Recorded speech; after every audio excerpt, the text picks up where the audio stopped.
Այսօր կոնկրետ պատժի տեսակի ու պատժաչափի վերաբերյալ որևէ հակընկալիք ունեք, որևէ լուծում, որը գոնե քիչ կվնասի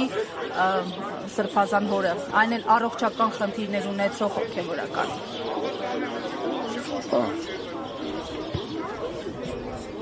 Ակնկալիք ես չունեմ,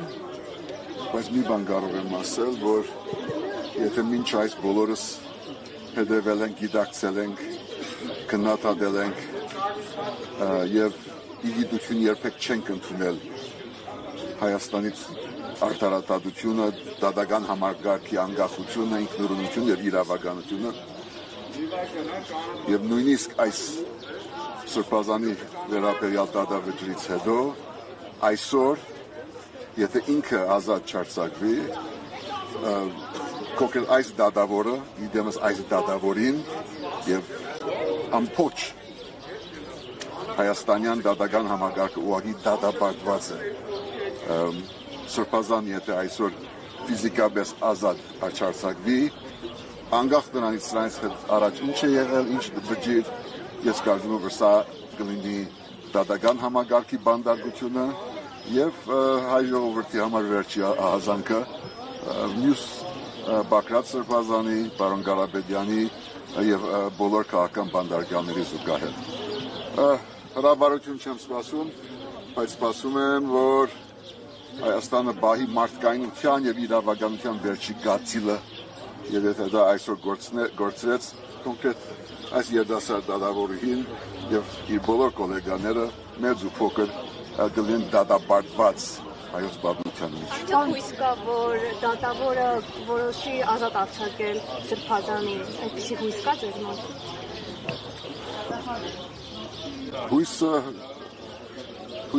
Հույս երբեք չենք կդրում։ Մեր ժողովուրդը, մեր պետությունը եւ ազգը բոլոր եղանակներում, բոլոր պայմաններում պիտի հույս չգդրի եւ պայքարի շարունակի ակնկալեր վաղը նորից կհանդիպենք այստեղ դատարանի բակում, դատարանների մեջ, այլ միջավայրում, բայց այդ պայքարի մի հանգրվաններից մեկն է, իր անունը Միքայել Սրբազան է, ինքը կապ չունի այս շենքի հետ եւ այս դատավորի հետ եւ ինքը պետք է վերադառնա իր հոգեվոր ծառայության։ Ակնկալիք չունեմ, բայց հույս միշտ ունեմ։ Պարոն Հովհաննիսյան, պայքարի հանգրվաններից մյուսն էլ փաստորեն այսօր եք հայտարարել, ժառանգությունը հայտարարել է Վաղարշապատի քաղաքապետի ընտրությունների մասնակցության մասին, սրանով ուզում եք փոխել իրավիճակ, ինչ շրջադարձային կլինի արդյոք ձեր մասնակցությունը։ Չեմ ուզում մեծ ու մանր խոսել սրա մասին, ուղղակի որոշում է որ ժառանգության վարչությունը ընդունեց, ունենք արժանի տեխնաձու եւ կլինի նաեւ ամբողջական համապարփակ ցուցակ ներկայացնելով մեր հասարակության բոլոր շերտերը գուսակցական, անգուսակցական բոլոր սերունդների ներկայացուցիչներով եւ կարծում եմ որ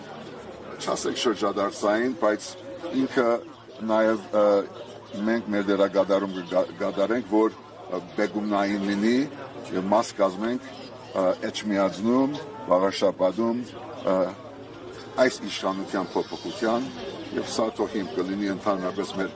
համապետական ազատագրման։